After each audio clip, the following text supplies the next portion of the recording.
All right, Shalom. This is the brother Nahali from the GMS Orlando camp. I want to start off by giving all praise, honor, and glory to Yahweh, Bahashem, Yahweh Shai, Bahashem, Rokakodash.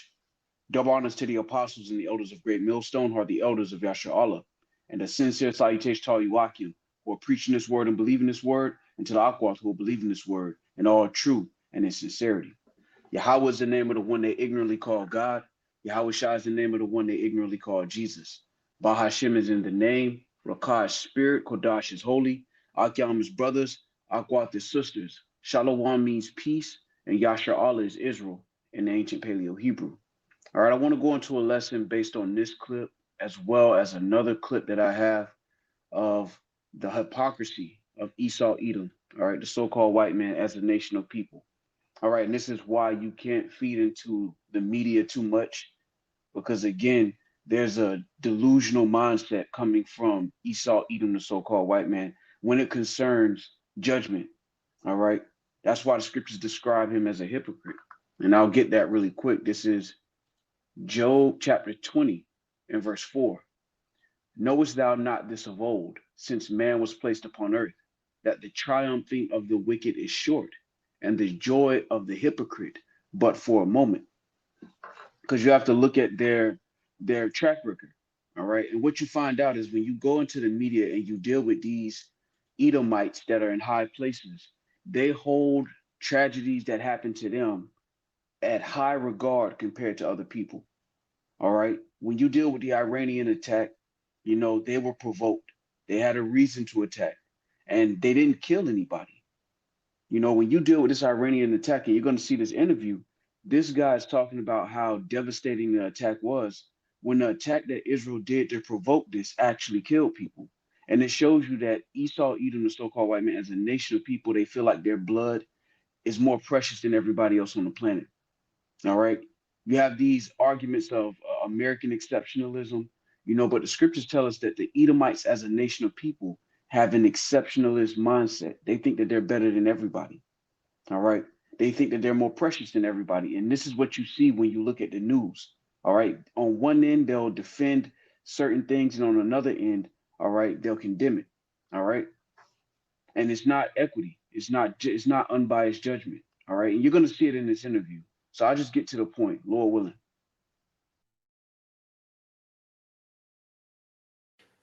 Is it bad judgment or good judgment to hit Iranian sovereign territory in Damascus?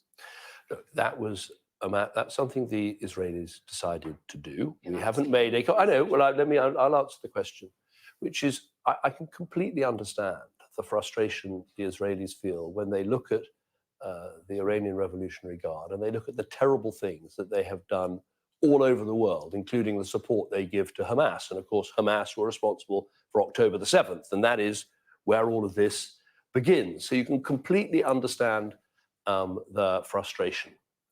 Yeah, but what about Iran's frustration at part of its sovereign territory being flattened? Well, I would argue there is a massive degree of difference between what Israel did in Damascus and, as I said, 301 weapons being launched by the state of Iran at the state of Israel. For the first time, a state-on-state attack, 101 ballistic missiles, 36 cruise missiles, 185 drones. That is a degree of difference. Yeah. And I think a reckless and dangerous thing for Iran to have done. And I think the whole world can see all these countries that have somehow wondered, well, you know, what is the true nature of Iran? It's there in black and white. What would Britain do if a hostile nation flattened one of our consulates? Well, we would take the very strong action. And Iran would say that that's what they did? Well, what they did, as I said, was a massive attack. So they were right to respond, but they overreacted, is that what you're saying? What I'm saying is that the attack they carried out was on a very large scale, much bigger than people accepted. They have a right to respond? Well, countries have a right to respond when they feel they've suffered an aggression. Of course they do. But look at the scale of that response. Had those weapons not been shot down, but they just overreacted. There could have been thousands of casualties, including civilian casualties. I think that's a really important point to take into account. Let me talk to you about your role as Foreign Secretary, if I may. What was it like? So I wanted to play the entire thing so you can really get a grasp of what he's talking about. All right, he's basically justifying the actions of those Israelis while condemning the response of Iran, all right, with their recent strike. Now, keep in mind, their strike didn't kill anybody. All right, what the Israelis did actually kill people.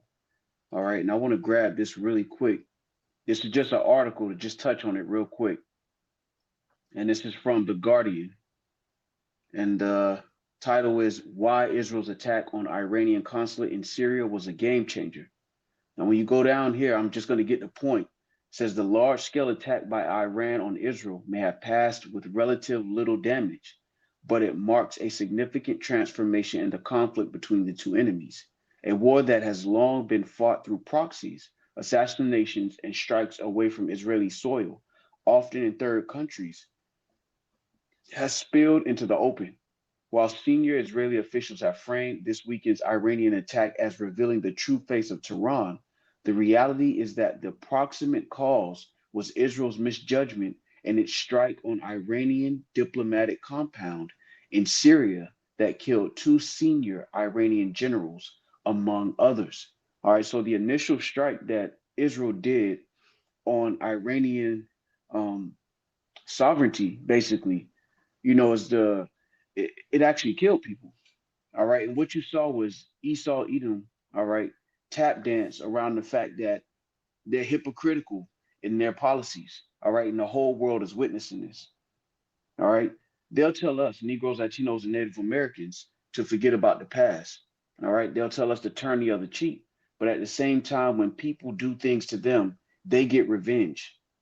When you think about what happened in 9/11, you're dealing with 2,000, roughly 3,000 people, all right, being killed in that incident compared to the millions of people who died as a result.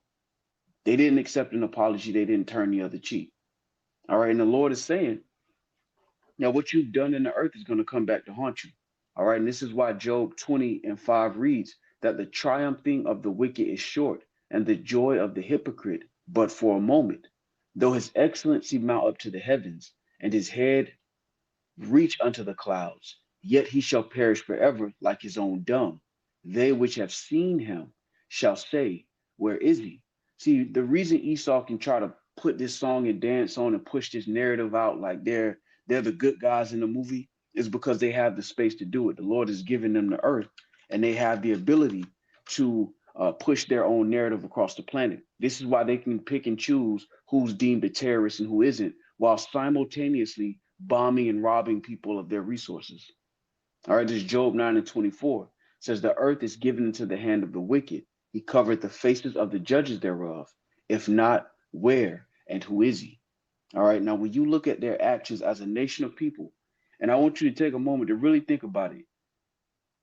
The Israelis are Edomites. The Russians are Edomites. The Americans are Edomites. The British are Edomites.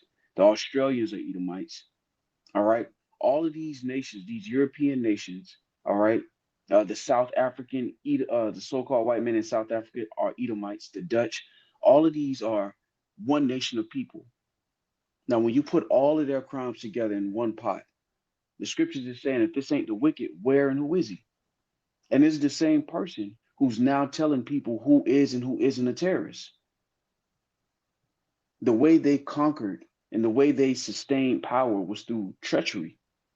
And now they're sitting on this pedestal as if they're the person who has the moral authority to decide who is a terrorist and who isn't. And you saw that when you look at this interview, you basically saw that in a nutshell.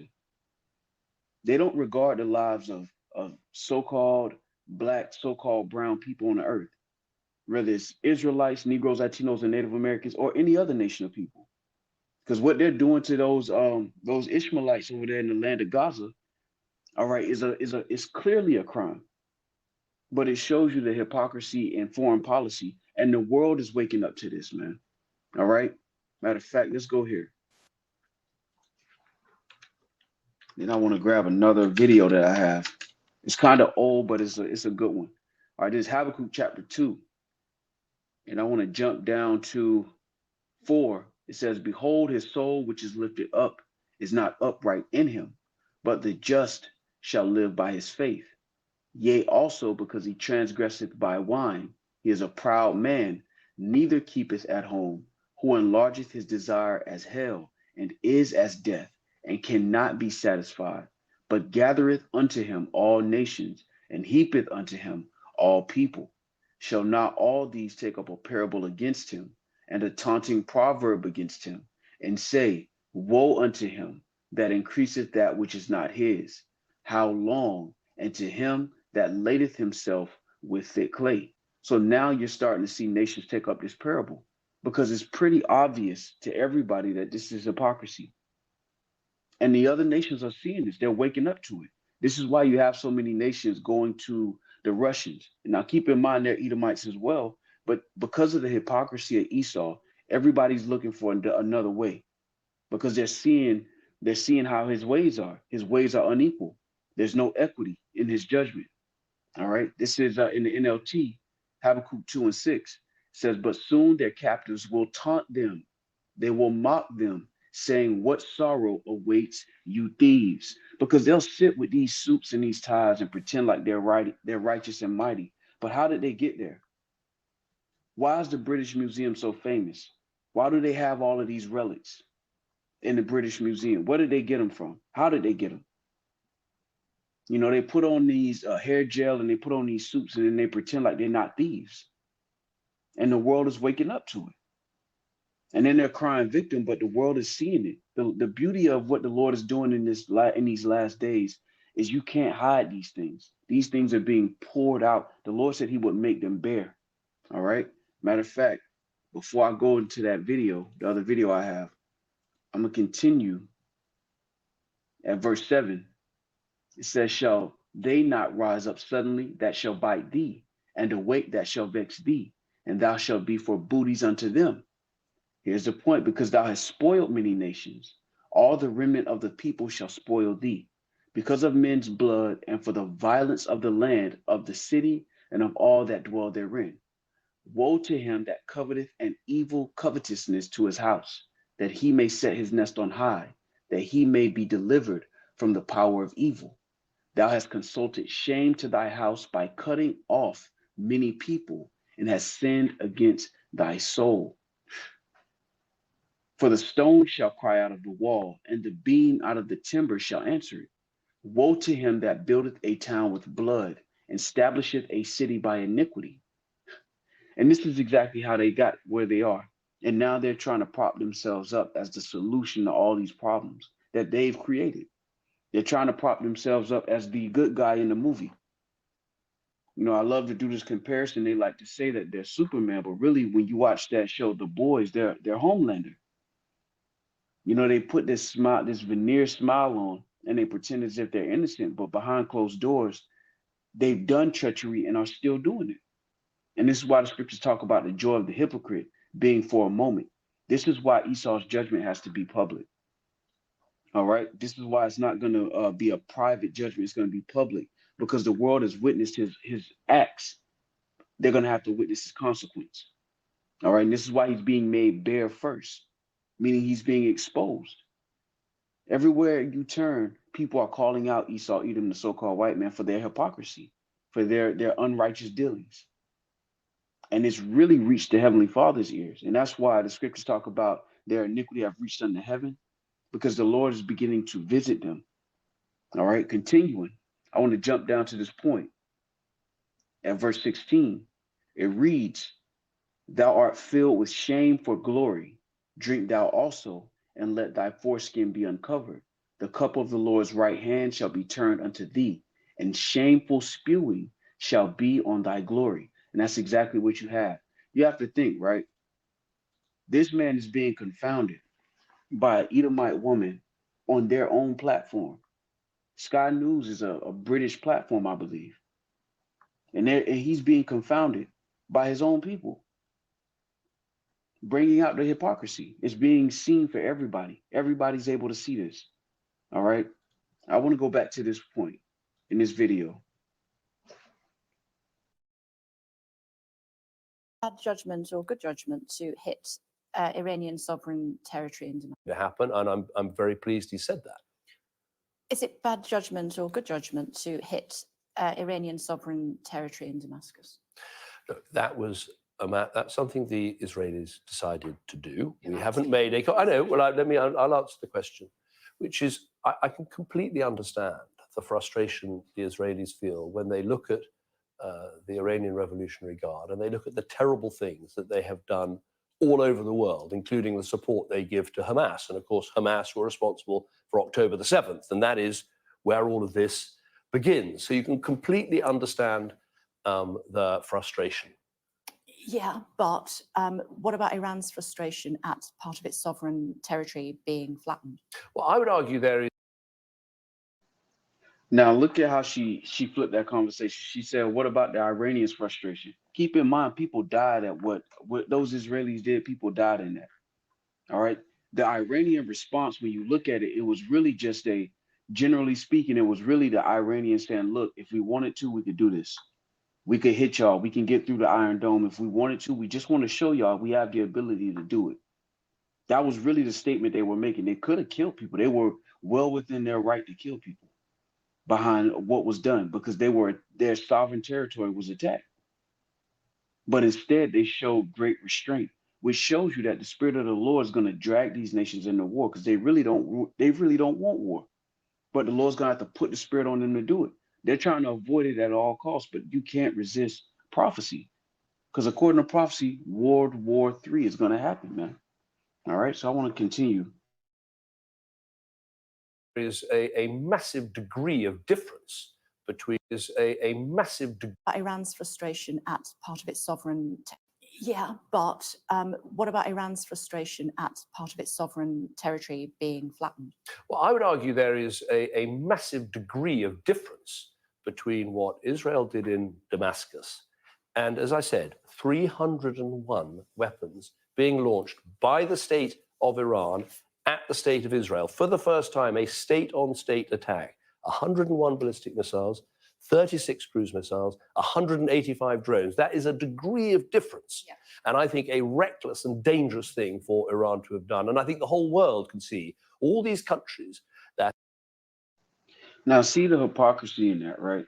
He's mentioning all these weapons and all of the things that Iran did concerning the strike that didn't kill anybody, and just glossed over the fact that Israelis killed people to provoke this attack in the first place. And this is why you can't take the narrative of Esau, Edom, the so-called white man seriously. You have to understand that they're under a very heavy delusion where they feel like their blood is more precious than everybody else's, where they feel like their actions have no consequence and they're defending each other in these things. This is why, especially in America, you have this sentiment of forgetting about slavery and that, it was the past and my grandfather I didn't own slaves. That mentality is an Edomite mentality. It doesn't make it right. Because they have the platforms like CNN and Fox News to push their narrative, it doesn't mean that their narrative is correct. And this is why the scriptures talk about the joy of the hypocrite. The way they became an empire in the first place, the so-called white man as a nation of people, was through terrorist acts, through acts of terrorism. That's how they became who they are now as a nation of people on the earth. And I'm not just talking about the Americans, the Edomites, the so-called white man as a nation of people, this empire that they built it off of terroristic acts. So for them now in 2024 to sit up and be like, you guys are terrorists and we're the good guys, it's hypocrisy. All right. Now I want to go into another clip, Lord willing. Let's see. All right. Yeah, I believe this is it right here. So this is from, I want to say, 5 years ago. All right. And this is a conversation between Mehdi Hassan and Danny Ayalon. Now, Danny Ayalon, at that time of this interview, just some background information.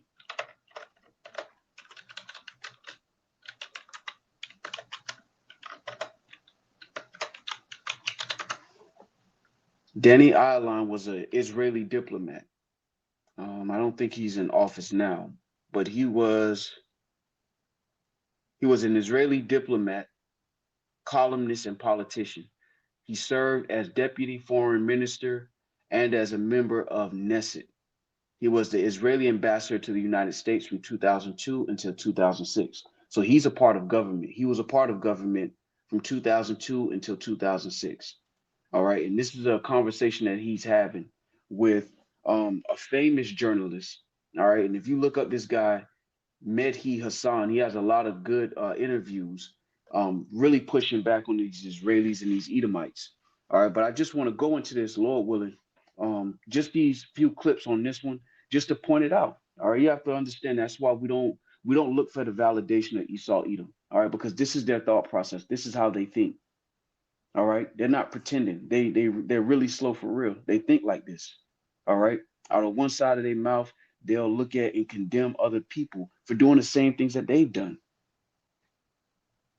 All right, now in this interview right here, the interview is going to bring up the conversation of nuclear weapons, because if you watch the news, that's always a conversation that they're having about Iran having nuclear weapons or building nuclear weapons. Meanwhile, the Israelis actually have nuclear weapons, and they're not reporting that they have nuclear weapons, which makes it hypocritical in a sense to say that these guys can't have them, but we can. So let me pause. Clear policy. There is a big difference. Okay. Okay? Okay. So now we've got past that semantic evasion. No, you have to. How many nuclear weapons does Israel have? I don't Because know. experts say it's anywhere between 80 and 400. So what? So what? Yeah, so what? Has Israel So ever do threatened? you recognize the hypocrisy of Israel No. having a secret illicit nuclear weapons program that it won't open up its doors to and won't talk about, and then lecturing everyone else in the region about nuclear Absolutely weapons? not. You know why? You talked about hypocrisy. I tell you.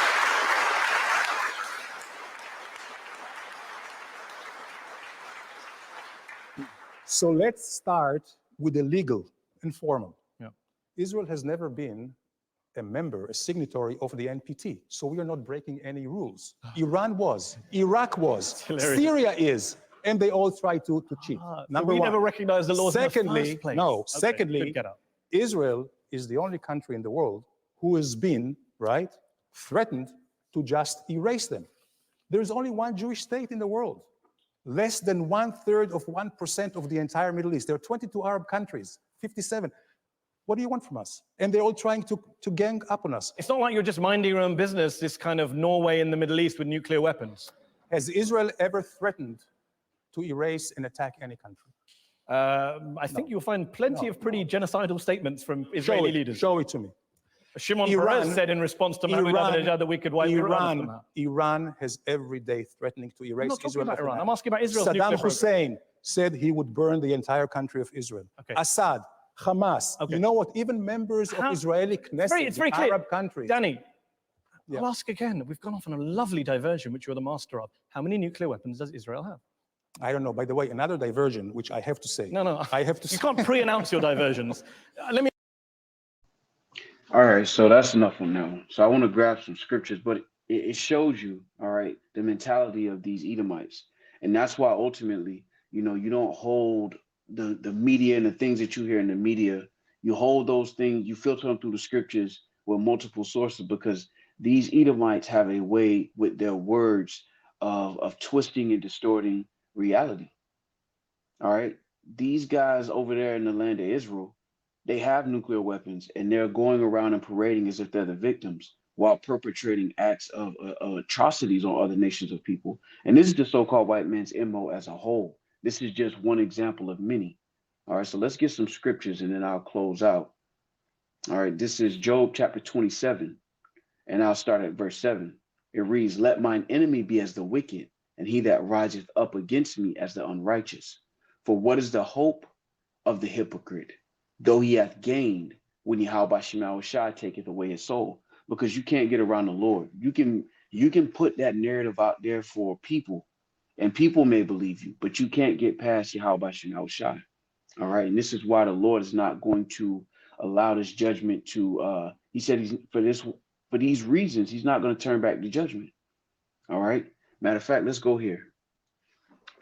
Before I continue, this is Job chapter 34. And I'm going to jump down to 29. It says, "When he giveth quietness, who then can make trouble?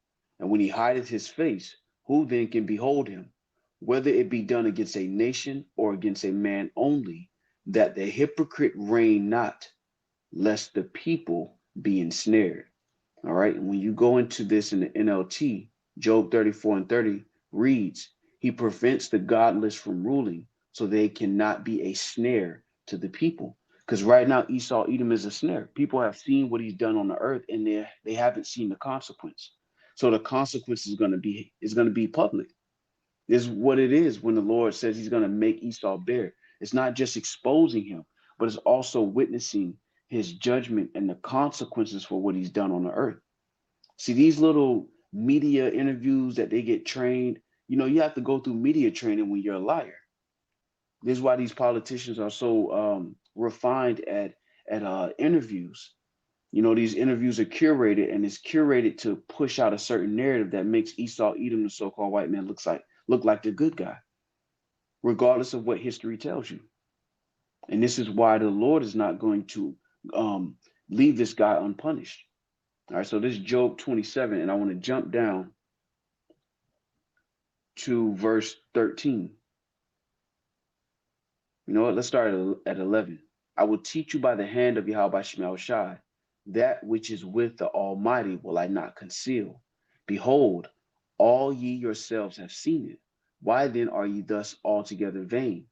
This is the portion of a wicked man with Yahweh Shemel Shai, and the heritage of oppressors, which they shall receive of the Almighty. If his children be multiplied, it is for the sword, and his offspring shall not be satisfied with bread. Those that remain of him shall be buried in death, and his widows shall not weep. Though he heap up silver as the dust, and prepare raiment as the clay, he may prepare it, but the just shall put it on. As a nation of people, the so-called white man, they're not just. All right. And their actions speak louder than our words. No matter what kind of narrative and spin they try to put on in these media sites and on news news apps, their actions speak louder than words, man. All right. And the Lord said he's not mocked. Whatever you sow on the earth, you must reap. And this is really a mockery, It really shows you how proud Esau is, because he looks at people as if they're not smart enough to see what he's doing. And that's why the Lord's going to have to step in. All right, continuing Job 27. And I'm going to jump down to 19. Says, the rich man shall lie down, but he shall not be gathered. He openeth his eyes, and he is not. Terrors take hold on him as waters. A tempest stealeth away in the night.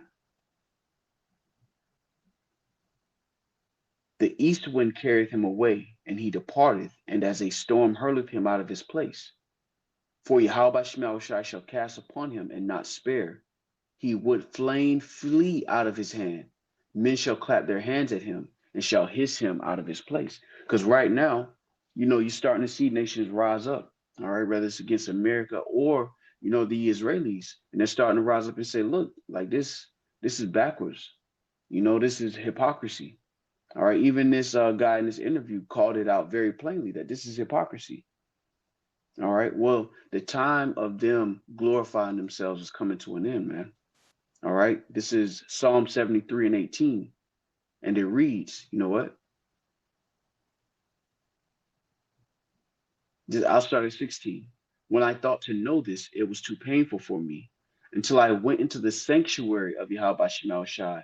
Then understood I their end. Because when you read Psalm 73 and you start up, this is what Asaph says at verse 1.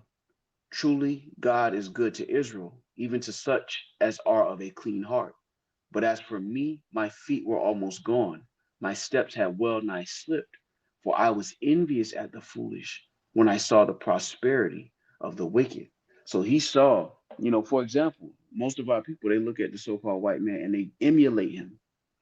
They try to follow his footsteps. Other nations do that too. This is why the Chinese and the Japanese don't have their regular garments, their ancient garments, because everybody's trying to emulate him and emulate his success, so to speak. So they've seen him win with his strategy, and everybody has adopted that strategy. That's envy by action, all right? Now, Asaph is saying when he came to understand, when he came into the sanctuary of the Heavenly Father, then he understood what was going on. The elect, Lord willing, we be a part of that number. The Lord has opened up our understanding, Lord willing, we be a part of that number to see this with a clear eye and see the hypocrisy. We don't need articles. We don't need files. We don't need government documents. The Lord opened up our understanding, and we've been given the gift of faith to see things with the eye solve, with a clear eye, so we can see it. It's plain, all right, that this is the wicked. This is the son of perdition. As a nation of people, this is Esau, Edom. And everything that they're doing is what was prophesied that they'd be doing at this time. This is why we don't marvel when they deceive and when they come up with these narratives and when they wear their suit and use words that are smoother than butter, but war's in their heart. We're not surprised because the Lord warned us. All right, now let me get back to it. This Psalms 73 and 18. I started 17 again. It says, until I went into the sanctuary of Yahweh Shema Shai, then understood I their end. Surely thou didst set them in slippery places. Thou castest them down into destruction. How are they brought into desolation? As in a moment, they are utterly consumed with terrors. As a dream when one waketh, so, O Lord, when thou awakest, thou shalt despise their image. And that's beautiful, all right, because our image is despised here. All right, people look at us and they automatically associate us with being criminals or being unintelligent, unintellectual. They automatically assume that about us when they see us. So in essence, they despise our image. The Heavenly Father is saying, well, Asaph is saying that when the Lord wakes, he's going to despise their image. Because when you really look behind the shiny covering, they're wicked, man. All right. Esau slandered us. All right. When you go into slanders, those are lies. They purport us as the criminals on the earth, the problem with America, the problem with everything on the earth. We're put forth as the dumb criminals on the earth. Meanwhile, the actual dumb criminal is wearing suits and ties. And this is why the scriptures say the Lord's going to despise their image. All right. Because Asaph saw the prosperity of these guys and was envious at a certain point. But then when he came to the understanding, he realized who he was dealing with and what the Lord was actually doing, man. All right, continuing, this is verse 19. It says, how are they brought into desolation? As in a moment they are utterly consumed with terrors. As a dream when one waketh, so, O Lord, when thou awakest, thou shalt despise their image. Thus my heart was grieved, and I was pricked in my reins. So foolish was I and ignorant. I was as a beast before thee. And why is he saying that? Because he's looking and he's like, I wanted to be like these guys at a certain point. And all the nations want to be like this guy. But this is a hypocrite. As a nation of people, there's a collective hypocrite. Instead of him just being like, I'm the bad guy in a movie, he's going around the earth pretending that he's trying to help people. He's going around the earth pretending as if he's the solution. And he's really behind closed doors, the creator of all of these problems. I'm going to continue. Verse 23 reads, nevertheless, I am continually with thee. Thou hast holden me by my right hand. And this is why the scriptures say, if it were possible, the very elect would be deceived. Because if all you watch is these guys spin a show or spin some type of narrative, if this is all you watch, you're going to think these are the good guys. When they put these mugshots up and say, this guy's the terrorist, they're trying to destroy our liberties, they're trying to come and take our freedom. If this is all you watch, you're through, man. You're done. Put a fork in you, you're done. If the Lord ain't give you the eye solve, you're finished. All right, the scriptures say he was let loose for a season to deceive the nations. And if it were possible, he would deceive the very elect. That means the deception would work. This is Psalm chapter 10 and verse 1. It reads, why standest thou afar off, O Lord? Why hidest thou thyself in times of trouble? The wicked in his pride doth persecute the poor. Let them be taken in the devices that they have imagined. Because they think they got away, man. They boast about these things. They sit and they talk about you Negroes, Latinos, and Native Americans all the time as if you're the main problem on the planet. And the one who's doing it, as the scriptures say, slandereth his own mother's son. Esau, the so-called white man, is a brother to Jacob. All right. And Jacob is you Negroes, Latinos, Native Americans, West Indians, and Haitians, not those Edomites, the so-called white man with a small hat on in the land of Israel, pretending to be our people. They stole a heritage, just like the Americans did. Just like when you go back to Alexander the Macedonian, who's now in history known as the Greeks. When the original Greeks, the Japhetic people, were dark-skinned people. But the scriptures talk about the joy of this hypocrite being for a moment. All right, this Psalms 10:3, it says, "For the wicked boasteth of his heart's desire, and blesseth the covetous, whom the Lord abhorreth." Come on, man. In the NLT, it says, "For they brag about their evil desires. They praise the greedy and curse the Lord." And this is why Asaph said, man, I was foolish because I wanted to be like these guys. And our people in a docile state, they look at this man as if he's the epitome of the example of success and everything you want to be. And he's not, man. His own deeds show forth. Verse 5 reads, you know what, Salakia? Verse 4 reads, "The wicked through the pride of his countenance will not seek after the Most High. Yahweh Shema Shai is not in all his thoughts. His ways are always grievous. Thy judgments are far above out of his sight. As for all his enemies, he puffeth at them. He has said in his heart, I shall not be moved, for I shall never be in adversity." Here's the point. His mouth is full of cursing and deceit and fraud. Under his tongue is mischief and vanity. All right. And when you go into the NLT, it reads, "Their mouths are full of cursing, lies, and threats. Trouble and evil are on the tips of their tongues." And when you go and all you watch is stuff like this with no context, you're going to believe them. That's one of their main weapons. One of the main weapons they have is the tongue. All right. As a matter of fact, I'm going to continue.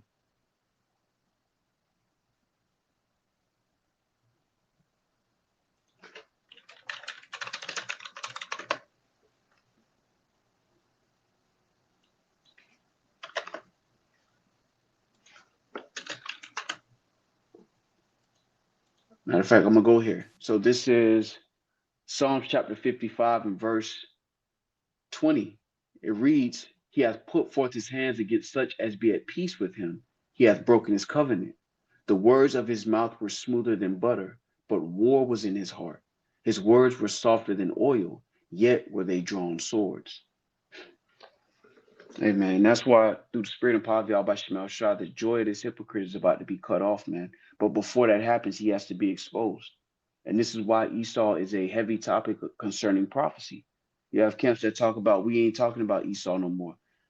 That's not a part of prophecy. The scriptures say the son of perdition had to be revealed. Matter of fact, this is 2 Thessalonians chapter 2 and verse 3. "Let no man deceive you by any means, for that day shall not come except there come a falling away first, and that man of sin be revealed, the son of perdition." How is he going to be revealed? All right, the Lord uses his mouthpiece, the prophets. All right, Lord willing, we be a part of that number. I'm going to jump down to 8, and I'll start at 7. "For the mystery of iniquity doth already work. Only he who now letteth will let until he be taken out of the way.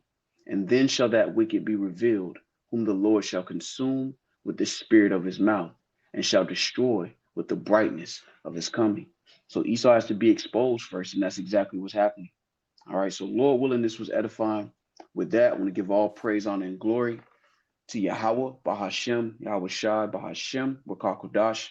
Double honors to the apostles and the elders of Great Millstone, who are the elders of Yasha Allah, and a sincere salutation to all Yuakim, who are preaching this word and believing this word, and to the Akwath, who are believing this word in all truth and in sincerity.